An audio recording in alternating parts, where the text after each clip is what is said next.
हमारे नींबू का चटपटा अचार भी बनके तैयार हो चुके हैं। अब इसको लगभग 7 से 8 दिन तबीयत थोड़ी सी बिगड़ चुकी थी क्योंकि जुकाम बुखार जैसा हो गया था, एक वायरल जैसा फैल गया था। तो आज उसकी तबीयत में थोड़ा सा अंतर लग रहा है क्योंकि कल बहुत ज़्यादा कभी कभी ऐसे खास मौके होते हैं जो एक दूसरे से मिलाते हैं और अपने जो रिश्ते होते हैं उसको थोड़ा सा मजबूती जैसी मिल जाती है। सुप्रभात मित्रों, सबसे पहले आप सभी बड़ों को मेरा प्यार भरा पहला। मैं पिंकी आप सभी लोगों का स्वागत करती हूँ देवभूमि उत्तराखंड के खूबसूरत शहर हल्द्वानी से। आज हमारे ब्लॉग की शुरुआत हो रही है सुबह के लगभग 6 बजे से। मौसम बिल्कुल सुहावना से है, आसमान में सुबह से बादल लग रखे हैं और अभी जस्ट धूप पहुँचने वाली थी तो आज आसमान में बादल लगने की वजह से सूर्य भी ढक चुका है। व्लॉग स्टार्ट करने से पहले दिखाती हूँ आपको आज का मौसम।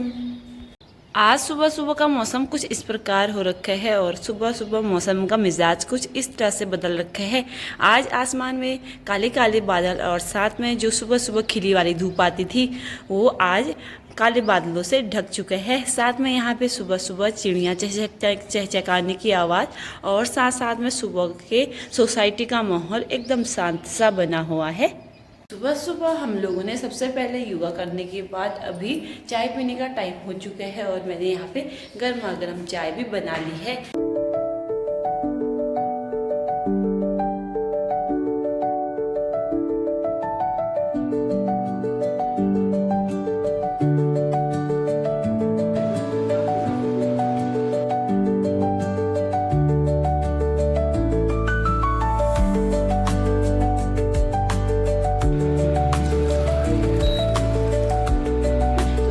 सुबह सुबह चाय पीने का आनंद लेते हैं, उसके बाद ही हम सुबह से अपना काम शुरू कर लेते हैं।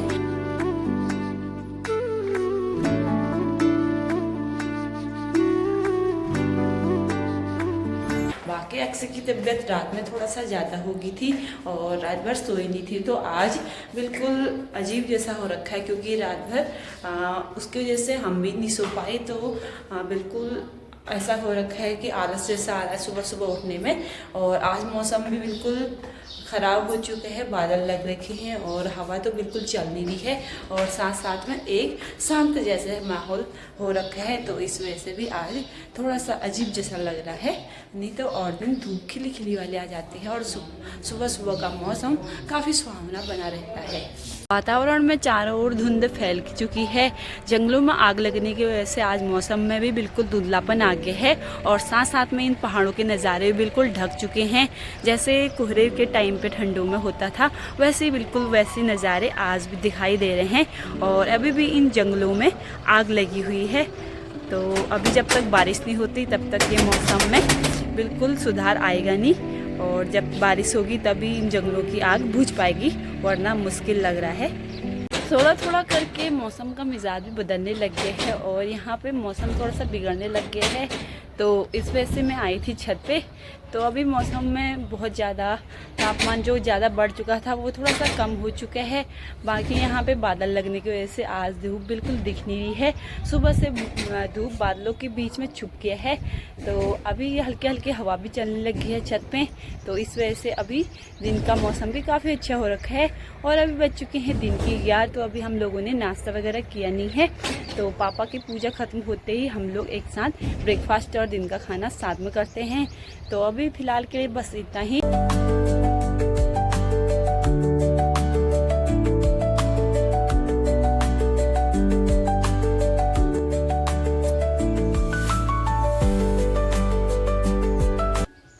शाम के अभी बज चुके हैं 5। तो हम लोग के अभी हो रहा है चाय का टाइम। तो आज थोड़ा सा लेट हो गया क्योंकि आज आ रखी है मम्मी की मामी जी। तो आज हमारे घर पे गेस्ट दिन में पहुंच चुके थे। बाकी हम लोगों के साथ खाना वगैरह खाया तो थोड़ा सा रेस्ट करने के बाद हमारे घर के आसपास जो भी क्षेत्र होते हैं, हम लोग थोड़ा पहाड़ी क्षेत्र में रहते हैं जहाँ से पहाड़ नज़दीक दिखते हैं। तो यहाँ से जो पहाड़ों का सौंदर्य है उनको देख रहे थे। तो थोड़ा सा टाइम हो गया और अभी हमारा चाय 5 बजे बन के तैयार हो गई है। तो थोड़ी देर पे वो लोग भी जाएंगे। बाकी हम लोगों ने उनके लिए गर्मा गर्म आलू के गुटके और चाय बना ली है। तो हम पहाड़ियों की ठंडा हो या गर्म चाय तो चलती है, लेकिन साथ साथ में ये पहाड़ी आलू के गुटके हमारे नाश्ते में हमेशा चलते रहते हैं। तो इसी के साथ हम लोगों ने आज आलू के गुटके गर्मा गर्म और चीनी वाली चाय बना दी है। तो अभी हम अब उनको देते हैं और थोड़ी देर बाद उनसे भी मिलाते हैं, क्योंकि अब थोड़ी देर बाद वो जाने वाले हैं तो जल्द ही आएंगे। तो हमारे घर पे वैसे गेस्टों का आना जाना लगे रहता है, कभी कोई कहीं ना कहीं से रिश्तेदारी में आई जाते हैं तो पहचान भी बहुत ज़रूरी होती है। तो मैं उनको देती हूँ गर्मा गर्म आलू के गुटके और चाय। तो फिर मिलते हैं आपको। तो मम्मी की मामी यहाँ पे जाने लगी है और मम्मी ने उनको शगुन का टीका भी लगा दिया है। तू भी जाती है? तू भी जाती है?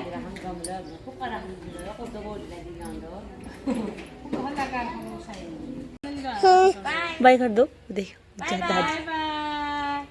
शाम के अभी बज चुके हैं 6। तो हमारे घर से यानी कि मेरे गांव से आ रखे थे हल्के से नींबू।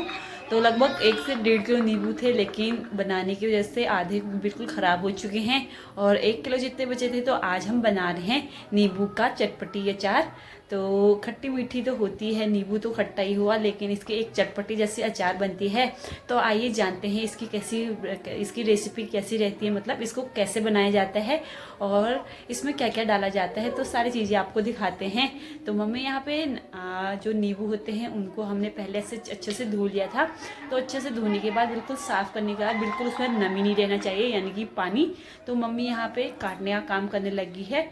तो नींबू तो कट चुके हैं, अब डाल रहे हैं हम इसमें अचार मसाला। तो अचार मसाला डालने के बाद हम लोगों ने यहाँ पे थोड़ा सा तेल गरम कर दिया था। इसमें डाला था हमने थोड़ा सा हींग, अजवाइन और साथ में जीरा और सौंफ। यहाँ पे सरसों का तेल हल्का सा पैन में गरम कर दिया है। तेल गरम करने के बाद हल्का सा गुनगुना होने तक, उसके बाद हमने यहाँ पे मसाले डालने का काम तो कर दिया था। साथ में यहाँ पे हमने हल्का सा काला नमक भी डाल दिया था, आधा चम्मच। और हमारे नींबू थे लगभग 1 से 1.5 किलो के बीच में। तो यहाँ पे हमारी चटपटी नींबू का अचार भी अच्छे से बन के तैयार हो चुके हैं और हमने इसके मसाले हाथों से अंदर तक भर दिए हैं। तो हाथों का भी सबसे बड़ा रोल होता है इसमें। तो मम्मी ने अपने हाथों के साथ साथ इसमें प्यार भी बहुत ज़्यादा घोल दिया है, क्योंकि अब पता नहीं कैसा बनता है ये। तो मम्मी ने पूरी मेहनत तो कर दी है। नींबू का चटपटा अचार तो यहाँ पे बनके तैयार हो चुका है। अब हम इसको किसी साफ जार में इसको भर के रख देंगे, ताकि ये धूप में अच्छे से ये गल जाए। हमारे नींबू का चटपटा अचार भी बनके तैयार हो चुके हैं। अब इसको लगभग 7 से 8 दिन धूप में रखेंगे तो ये अच्छे से बनके तैयार हो जाएगा। और थोड़ा सा जो नींबू का बाहर का छिलका होता है, इसमें हल्का सा कड़वापन होता है और गलने में थोड़ा टाइम लगता है। तो 9-10 दिन तो लगभग लग जाएंगे। बाकी हमारा अब ये थोड़े 10 दिन के बाद अच्छे से बनके तैयार हो चुके हैं और इसको हमने बिल्कुल सूखे वाले साफ डब्बे में इसको डाल दिए है। तो कल से इसको धूप में रखने की बारी आ जाएगी। बिल्कुल आसान तरीके से हमारा नींबू का अचार यहाँ पे बनके तैयार हो चुका है।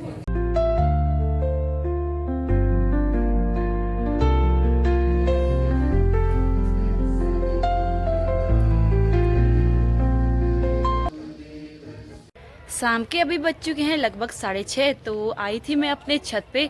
तो यहाँ से हम अपनी सोसाइटी का माहौल बिल्कुल चहल पहल से भरा हुआ है, लेकिन वातावरण में बिल्कुल जो आग लग रखी है जंगलों में, उसकी वजह से बिल्कुल धुंध जैसी फैल रखी है। और शाम के टाइम पे अभी सूर्यास्त भी जस्ट हुआ है, तो अभी शाम के टाइम पे काफ़ी अच्छी नज़ारे दिखाई देते थे। लेकिन जो धुआं हो रखा है पूरे वातावरण में, उसकी वजह से पहाड़ों के नज़ारे भी बिल्कुल धुंधले धुंधले जैसे दिखाई दे रहे हैं। बाकी अभी आज दिन भर बादल लगने की वजह से आज थोड़ा सा तापमान में थोड़ा ठंडा हो रखा है। और सब लोग अभी कोई अपने छोटे बच्चों को घुमा रहे हैं, बच्चे लोग खेल रहे हैं और साथ में जो छोटे छोटे बच्चे होते हैं वो खेलने में लगे हैं। और यहाँ पे एक खुशनुमा जैसा माहौल बन रखा है, क्योंकि हर आयु वर्ग के बच्चे, बड़े बूढ़े और छोटे लोग यहाँ पे कुछ न कुछ काम करते हुए दिखाई दे रहे हैं। यानी कि कोई खेल रहा है तो कोई वॉक कर रहा है, कोई अपने बच्चों को घुमा रहा है तो कोई टहल रहा है। तो यहाँ पे अभी शाम का माहौल भी बिल्कुल शानदार जैसा बन रखा है, क्योंकि सुबह दिन में बिल्कुल शांत जैसा होता है सोसाइटी का माहौल, लेकिन अभी शाम के टाइम पे चहल पहल जैसी बनी रहती है। तो हमने भी अपने घर का मतलब जो घर के अंदर का सुबह शाम की सब्जी वगैरह जो रात का डिनर होता है वो काम भी निपटा लिया है। तो मैं अभी आ गई थी छत पे, अक्सी को भी लेके आ गई हूँ। और आज तो बिल्कुल गर्मी तो हल्की हल्की हो रही थी, लेकिन और दिनों के मुकाबले आज मौसम में काफ़ी ज़्यादा अंतर हो रखा है। और थोड़े हल्की हल्की इन पहाड़ों से हवा भी आ रही है, तो ज़्यादातर लोग अभी छत पे अपने छत पे आ रखे हैं, तो ठंडी ठंडी हवा का यहाँ पे आनंद ले रहे हैं।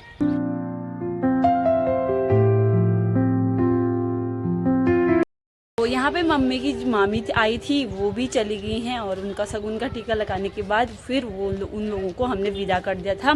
तो जो भी हमारे घर में पहली बार नए मेहमान आते हैं तो उनको हमेशा शगुन दिया जाता है, यानी कि शगुन में या कुछ उपहार या पैसे के रूप में कुछ भेंट दी जाती है। तो ऐसे हम जो भी अतिथि आते हैं उनका अच्छे से अतिथि सत्कार क्या करते हैं। और हमारे जो धर्म में बताया गया है कि अतिथि देवो भव, तो जो लोग भी आते हैं, अब हमें आदत भी जैसी हो गई है कि कोई भी लोग आता है तो हम अच्छे से उनका सत्कार क्या करते हैं। उसके बाद उनको जाना होता है अपने अपने घर, तो सब लोग अपने अपने गंतव्य में चले जाते हैं। तो आज वो आए तो दिन में भी काफ़ी अच्छा रहा, क्योंकि घर में कोई आता है तो एक अच्छा जैसा लगता है, एक माहौल अलग चेंज जैसा हो जाता है, क्योंकि वो भी अपने घर की बातें, दुख सुख सारी चीज़ें हमसे शेयर करते हैं और हम लोग भी उनके साथ शेयर करते हैं। तो एक इंसान का बात ही होता है, मतलब बातचीत, जो कि एक इंसान से दूसरे इंसान को अपनी ओर आकर्षित करते हैं। तो इस वजह से उनने आज हमारे पूरे घर को भी देख लिया है, और यहाँ काफ़ी टाइम के बाद वो आ रखी हैं, क्योंकि मम्मी बता रही थी कि पहले अल्मोड़ा में आए थे, उसके बाद वह फिर आना जाना नहीं हुआ है। कभी कभी ऐसे खास मौके होते हैं जो एक दूसरे से मिलाते हैं और अपने जो रिश्ते होते हैं उसको थोड़ा सा मजबूती जैसी मिल जाती है। तो मम्मी का तो अभी फ़िलहाल के लिए उनके गांव में जाना ऐसे मुश्किल हो रहा है, क्योंकि अक्सर यहाँ पे हुई, पापा भी अभी कभी कभी तबीयत ख़राब हो जाती है तो आना जाना बिल्कुल कम हो जाता है। लेकिन जब कभी रिश्तेदारी में कभी निमंत्रण या कहीं कुछ चीज़ हो, कुछ खास चीज़ें हो, तो तभी अपने रिश्तेदारों से मिला जुला जाता है। बाकी शादी ब्याह में तो अक्सर एक दूसरे से मुलाकात होती रहती है, दूर दूर से लोग उस जो निमंत्रण होता है उसको निभाने के लिए ज़रूर आते हैं, और पहाड़ी क्षेत्रों में ये अभी भी देखने को मिलता है।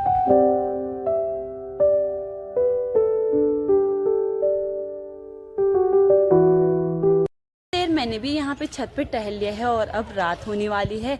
तो शाम के टाइम पे पापा का जल्दी से हमारे घर पे दिया जल चुका होता है, क्योंकि अंधेरा होने से पहले पापा का शंख की ध्वनि पूरे कॉलोनी में सुनाई देती है। तो हम लोग अभी आजकल पापा घर में हुए तो पापा ज़्यादा स्पिरिचुअल एक्टिविटीज़ में ज़्यादा ध्यान देते हैं, तो उनकी वजह से हम लोग भी अब उसी में ज़्यादा जुड़ चुके हैं। तो इस वजह से शाम के टाइम पर संध्या आरती ज़रूरी होती है, और हर रोज़ हम इस संध्या आरती करते हैं, कभी भी हम उसको छोड़ते नहीं या खंडित नहीं करते हैं।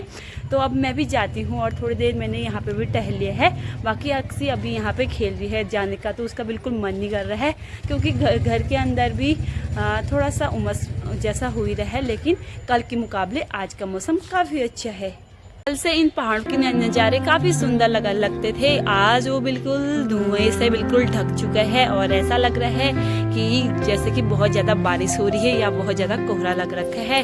तो आज ज़्यादा अच्छा नज़ारा दिख नहीं रहा है, लेकिन और दिनों जब कभी बारिश होती है या जब हरियाली के टाइम पे, यानी कि जब सितंबर अक्टूबर में बहुत ज़्यादा घनघोर बारिश होती है, तभी इन पहाड़ों के नज़ारे काफ़ी सुंदर दिखाई देते हैं। शाम के टाइम पे काफ़ी अच्छा माहौल हो रखा है, एक खुशनुमा जैसा हो रखा है। शाम के टाइम पे आप सब लोगों के घरों पे लाइट जलने लगी है, और अंधेरा भी होने वाला है, और धुंध की वजह से थोड़ा जल्दी ही यहाँ पे अंधेरा दिखाई दे रहा है, क्योंकि लगभग 7 बजे के टाइम पे लगभग अंधेरा होता है, लेकिन 5-10 मिनट आगे आज बिल्कुल अंधेरा जैसा लग रहा है। तो मैं भी जाती हूँ अब नीचे, और हल्की हल्की हमने हवा चल रही थी तो मैंने यहाँ पे थोड़ा सा ठंडी ठंडी हवा में आनंद ले लिया है। अब मैं जाती हूँ नीचे। तो थोड़ी देर टहलने के बाद अब मैं नीचे जाती हूँ, और सब्जी वगैरह तो हमने बना ली है। अब हम लोग करते हैं संध्या आरती। तो आज के ब्लॉग को अब यहीं पे एंड करते हैं, मिलते हैं आपको एक नए ब्लॉग के साथ, और वीडियो को से ज़्यादा प्यार दीजिए। तब तक के लिए अपना ख्याल रखें। जय देवभूमि, जय उत्तराखंड।